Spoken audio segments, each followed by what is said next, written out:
Water shortages could be the biggest mass mortality event the world has ever seen. I am talking billions of people dying. What the? The only way we ensure people remain safe is by being invested in the United States Water Reserve. Hey, shoot that guy. I believe that Flock right now is one of the most hated companies in America. They are one of the most corrupt companies in America. And quite frankly, sir, I don't think we can make America great again without hanging your CEO publicly for treason. Fucking A. Fucking A.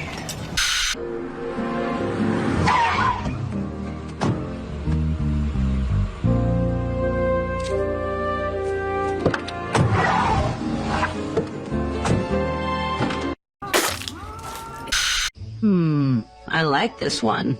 That might be the winner.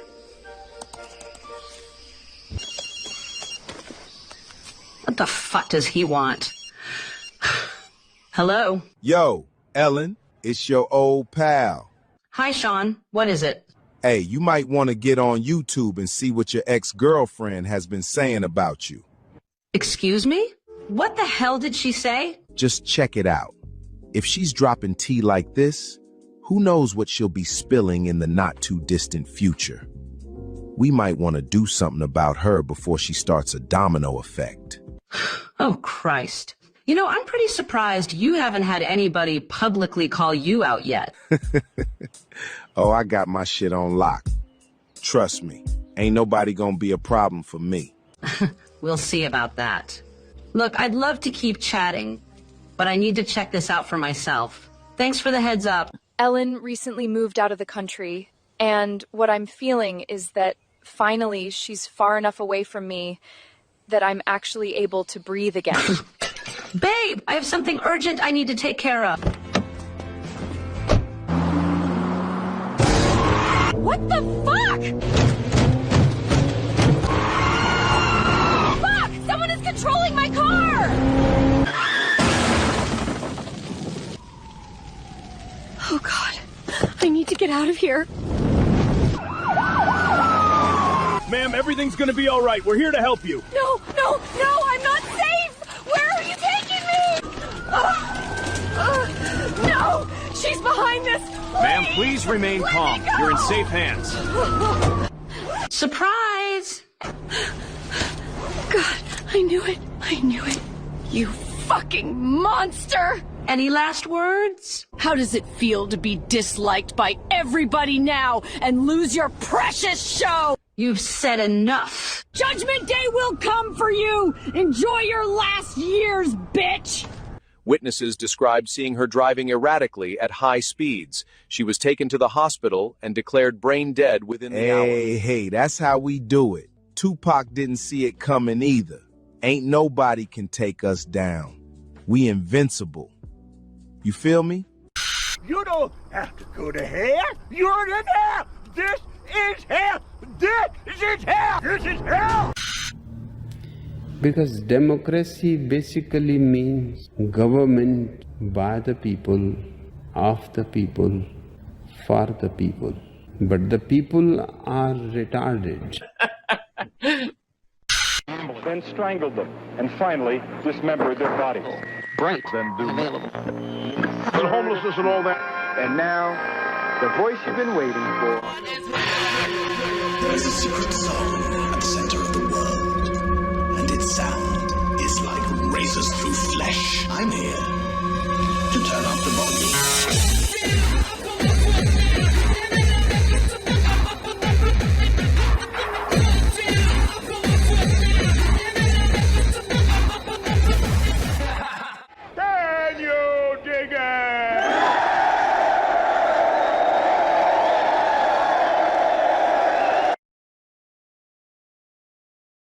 You know, when I woke up last Tuesday and got on YouTube and saw 0 comments on last week's episode, my first thought was, oh shit, did I fuck something up when I uploaded?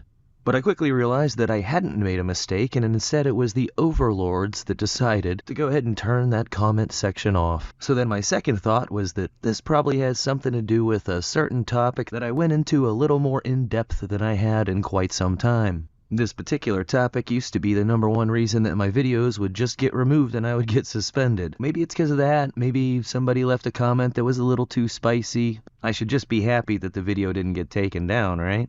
But I gotta say, it did feel like just as much of a bummer. Because even though the video's still up and can be seen, I really do enjoy the comments and that interact. It also got me thinking about a sentiment that I had seen shared by multiple people on Twitter lately, saying that they feel that their stuff has become more censored on Twitter than it has on YouTube. The fuck you talking about? And look, I'm not trying to be some kind of Elon fanboy here. I've got plenty of things I could take a shit on his head for. But do people really not remember what Twitter was like the first, 2.5 years of the pandemic? People were getting their fucking accounts fully removed and deleted for posting what, in comparison, is very fucking mild. And I get it, I have also noticed that shift in the algorithm, especially in the past year or so, where it seems like I'm getting fed more and more of a diet of steady shit. And I also get that the shadow banning and the limiting of people's reach also really fucking sucks. But to sit there and say that things are worse off now than they were 4 years ago just because your engagement has gone down and or the money you were getting has dried up? Grow up. Grow up. Well, enough about that. I really just meant to say thank you to all of you that share this out because I know the algorithm isn't doing me any favors. Can we get to the fucking news already? Yeah, what do we got on deck? What should we talk about first, Bob? Let's start with the plane swap story. Yeah, I guess. Let's go ahead and get that out of the way. I was kind of conflicted on whether or not I was even going to talk about this story, because it's not like it was something that was underreported on. But most of the coverage I saw seemed to center on a partisan back and forth over whether or not it was fucked up for him to have switched planes and left the other people on there. While they stuck him off on a catering truck to a little secret Air Force One, they left the press and even some cabinet members like Rubio and Bessent and Stephen Miller on the original Air Force One. So was that a fucked up and, quote, despicable thing to do? Good question, but I don't care.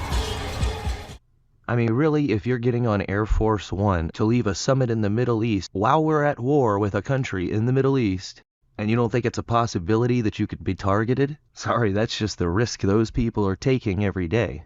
But the aspect of this story that caught my attention was how the CIA allegedly said that, yeah, we don't think that's legit. But apparently somebody else convinced him that there was a credible threat. Who do you think that was? Aha! And who was it that leaked this story? Aha! Why would you do that? I mean, maybe it was just to keep up the narrative/psyop that they really do pose a threat. And that's certainly plausible. But it's really surprised the shit out of me just how much restraint this supposedly batshit crazy regime has demonstrated. I mean, they're at least pretending like they give a fuck the way the world views their conduct during this war. I mean, look at the way the US started this war. We bombed and assassinated, in the midst of negotiations, mind you, entire tiers of their government. It would be the equivalent as if somebody did a sneak blitz attack, assassinated Trump, the whole cabinet, half of Congress, and half of the Pentagon. I mean, they're basically running on their version of continuity of government and have been since March. And how do they respond? They close down the strait and do missile and drone attacks on the military bases in the region where these attacks were launched from. And then we have the audacity to say, How dare you!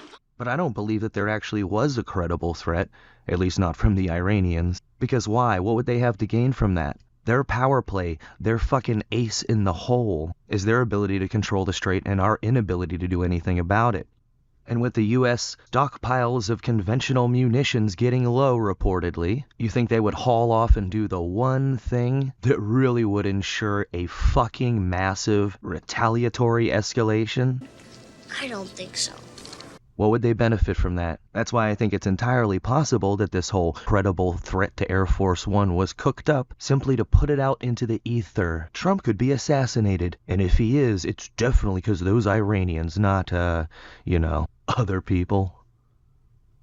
And holy fuck is it getting annoying seeing people, especially people that have previously displayed a healthy amount of skepticism with anything related to government or politics, but suddenly they're all too ready and willing, as soon as they see even the most mild criticism of Israel or Netanyahu, to react like, in this case it wasn't even criticism, but I saw this seriously reported as though, He's not endorsing Bibi for re-election, so this means it's Splitsville and he's had enough of his shit. The fuck are you talking about? But for some people, it's easy to see how they could interpret something like this in that way.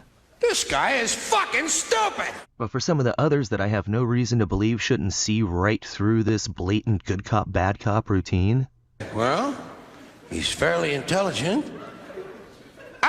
He's full of shit! Or maybe denial does play a part. The subconscious refusal to accept just how bad a situation isn't one of the most desirable traits of man, but it's basically inescapable, and really the best you can hope to do is just to remain as aware and conscious as possible that that is a factor inherent to the human condition. But after how many times we've seen this happen, it was last June when Trump said this. They don't know what the fuck they're doing. And everybody said, oh, look, see, he's his own man and totally not Bibi's little bitch boy. All the way up to this June when he had that leaked phone call where he called Netanyahu fucking crazy and said, everybody hates you now. And what came of that? Oh, within a few days, he went right back to this shtick. He's very, very good man. He'll do whatever I want him to do, and he's a great guy. To me, he's a great guy. Don't forget, he was a wartime prime minister. And now people still want to believe that a story like this signifies anything other than how fucking insanely gullible people are. Absolutely fucking not. And the same goes for Mike Huckabee. U.S. Ambassador to Israel Mike Huckabee issued a rare rebuke, labeling the settlers Israeli terrorists, and actions by those who carried out this horrific act of terror meant to intimidate and harass this family are disgusting. Ooh, it literally amounts to nothing more than a strongly worded tweet, and we all know how consequential those are, right?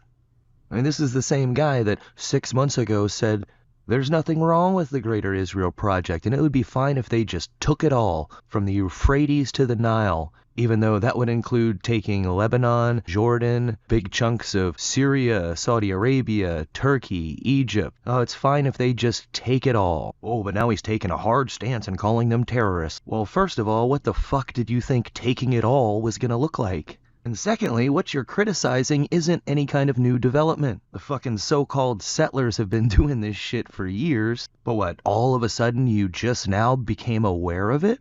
Sorry, but I don't buy that for a second. This is just more of the good cop, bad cop bullshit. A sloppy attempt at PR damage control. Nothing that you say or post on social media means fucking anything. I mean, if we really wanted for the Memorandum of Understanding and the ceasefire to not fall apart, we could have just said, listen, motherfuckers, at least for right now, you will stop attacking southern Lebanon. If you don't, we're cutting you off and it'll be your asses flapping in the breeze. I thought we couldn't because of the Samson option. Yeah, the fucking Samson option. We have the right to use any and all weapons in our disposal, academically speaking, nuclear weapons.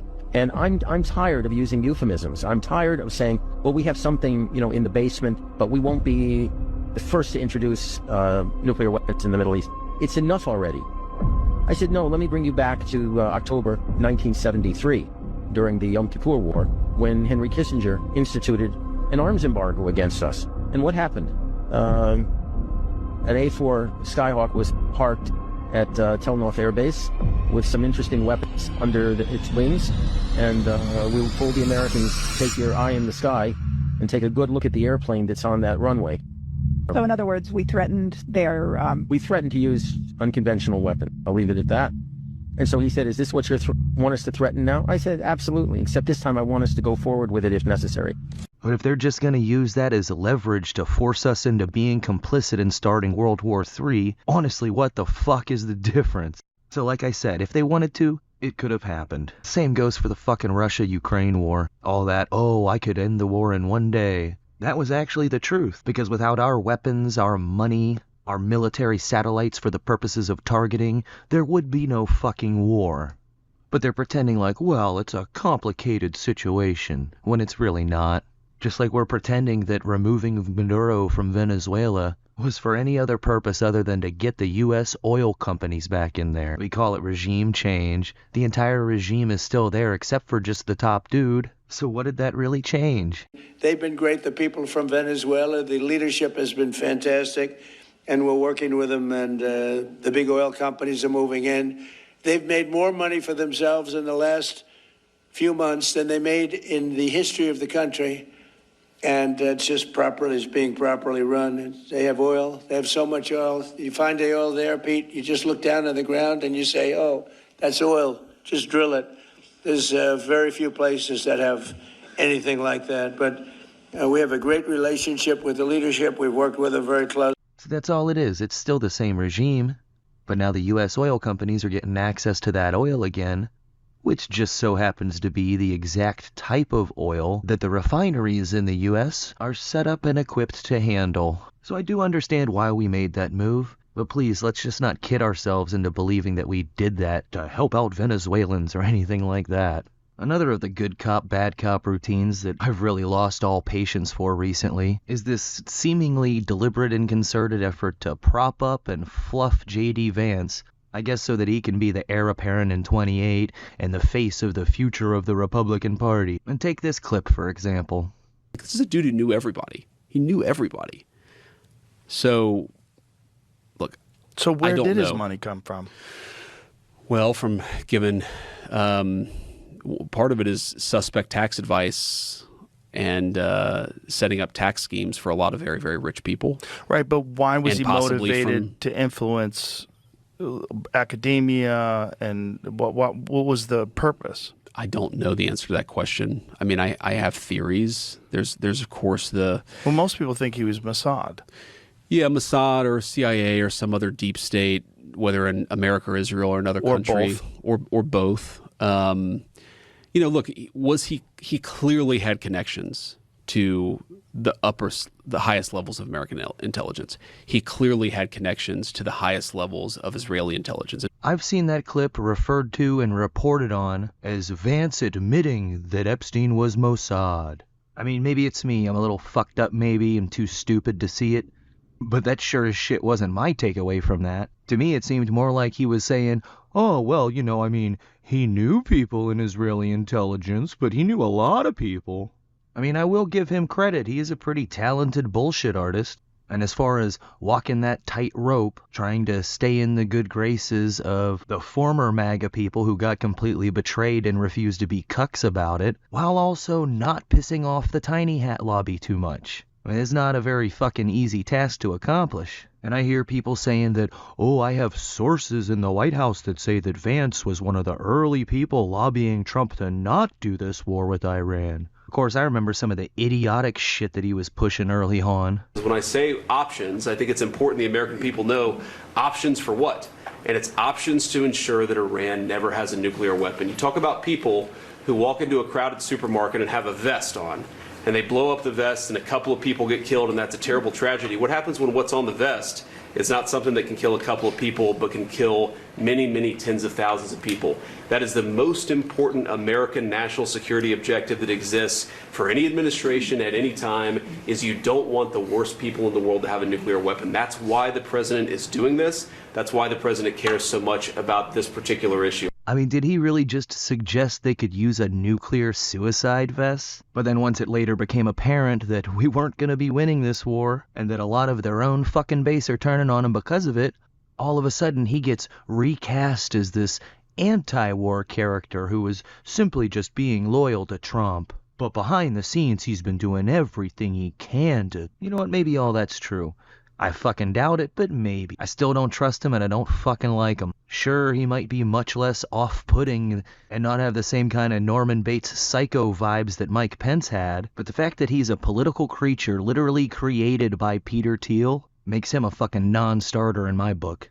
And the people that are going along with continuing to push this red team versus blue team bullshit paradigm, I mean, sure, some of them are just idiots, some of them are blinded by their own subconscious bias, and some do fully understand the fuckery that is afoot and are just going along with it because they've found this comfortable little niche and they're doing very well for themselves. You know, like some of the podcasters that built up an audience and they're doing well for themselves. They don't want to rock that boat. And for some people, it's easy to tell which of those three categories they fit into, and others not so much. But it really hardly even matters to me anymore. I mean, whichever one it is, it's just hard for me to take you fucking seriously anymore. And sadly, it seems like there are far too few that are willing to take a stand and do what they know to be right. In fact, I don't even want your job. I don't care how much you pay me, because I got integrity. In fucking integrity. Ah! I got something to show you, Bert. What is it? Is it titties? Nope, a flashbang. And now, the weekly flashbang. Let's watch this. Silly? Like silly? A little silly? Yeah. I am absolutely, by the way, you can look me dead in my eyes. If you say do it, I would believe it. Okay. You're saying this. That's why the black square is there. Would you bark for me? Good. There's a lot to unpack here. These women, they are harpies, but they are an inherent red flag. They'll have the voices, they'll have the tits. And for a weak man like Drake, that's plenty enough. And then once they get their claws in you, it's kind of game over. Without the aesthetic of big, bouncy, stupid fucking titties, you would find that they're incredibly shallow. What's her talent? Not implying that Drake's talented, but what's her talent? What's she done? This is why they say women live life on easy mode. Your titties are big enough. The current meta for women is hot, dominant goth chicks. That's the current meta, okay? That shit left my subculture and is now a mainstream phenomenon. Big titty goth chicks, that was like a niche thing for quite some time. You have Chads at the club in Ibiza being like, where's the big titty goth chicks? They should not know about these things. They should not know such old magic. This is originally why I got to the position that I'm in right now, because these women piss me off. They are a direct detriment to the perception of goth. Note the lack of piercings. Alternative subcultures, especially for the last 25 years, 30 years, have very much had piercings involved with the aesthetic. It's kind of like a, look how dedicated I am to this. Notice the lack of tattoos. Once again, tattoos being a very, very large, prominent part of alternative subculture. Tattoos are also very much an indicator of someone dedicating their lives to just looking different, to expressing themselves, so doing away with societal expectations of exactly what you should look like. This chick and many of these chicks have none of these things. You know why? Because as soon as the goth chick meta bubble pops, they can make a swift exit without having any lingering effects that they have to get lasered off or surgically fixed. You see, the reason why I despise these kinds of women is because they lack any sort of sincerity. As soon as the goth meta is over, as soon as people are bored of this, or at least it's no longer the meme that it currently presents as, she'll be swiftly off to the next thing. But not before destroying the goth subculture as a whole, and especially how women are perceived in the goth subculture. That's neat. Yo, first of all, I've seen clips of that guy before. I don't know who the fuck he is, though, so will you send me a link to his shit? Because I actually want to start following that guy. Yeah, I got you. And secondly, even though goth has never really been my thing, I can relate to what he's talking about because there was a somewhat similar arc to punk rock in the mid-90s with the massive success of bands like Green Day and The Offspring. It became trendy, it became a fad. And next thing you know, I'm hearing fucking frat boys blasting Blink-182, and then their music started going downhill and never stopped. And next thing you know, you've got all these shit-ass bands like Good Charlotte and Sum 41, and all these jackassy kids shopping at Hot Topic because they want to look cool. And you see that happen as somebody who used to really have to go out of your way to achieve that aesthetic because Hot Topic didn't fucking exist. And we would get bullied and beaten up for wanting to look like that. But then all of a sudden it became cool. We had a term for that. It was called posers. And really that's what he's talking about here. All these big titty fake goth girls are posers. And it kind of reminds me of this clip I saw, I don't know, like a year and a half ago of Pete Parada, the former drummer for The Offspring. A couple weeks ago, I got bombarded online. Everybody was sending me this clip. Bert Kreischer podcast. Bert had asked them, what does it mean to be punk? And this was the guitar player, and he bold-faced answers, well, being punk means pushing back against authority. Like if someone tells you you have to do this thing, you say, why should I have to do it? And I'm like, my jaw's on the floor because I'm like, are you fucking kidding me? In case you don't know the backstory there, this guy was the original founding member drummer of The Offspring. And then during the coof, he was actually advised by his doctor not to get the coof jab because he had had a prior bad reaction to a different jab. So they kicked him out of the fucking band. And you could probably ask 100 punks what it means to be punk rock, and you'll probably get 100 different answers. But a lot of them will probably include something about rebellion against authority, not giving two shits about offending people.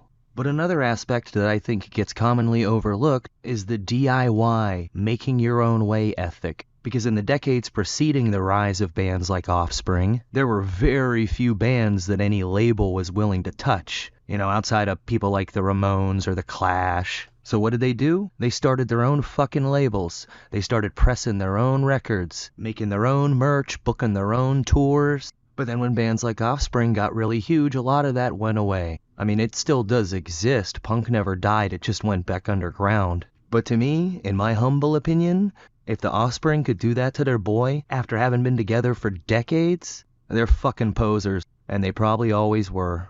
And my guess is a very similar thing is going to end up happening with the big titty goth girl fad.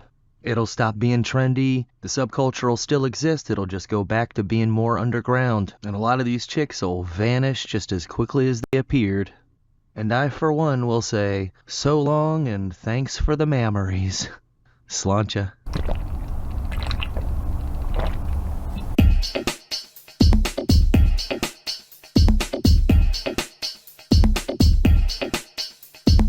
All I have in this world is my thoughts and my words, and I don't break them for no one. You understand? So say good night to the bad guy. So say good night to the bad guy.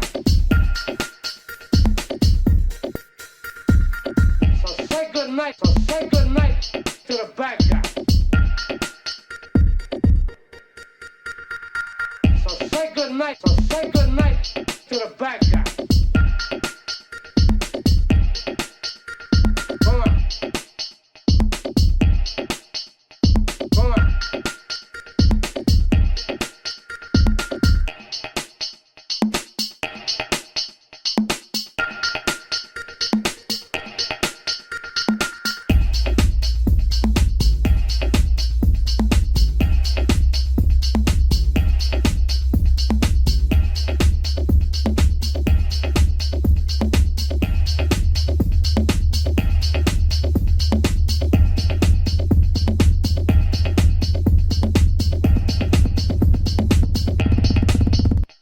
Come on.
Look at you now.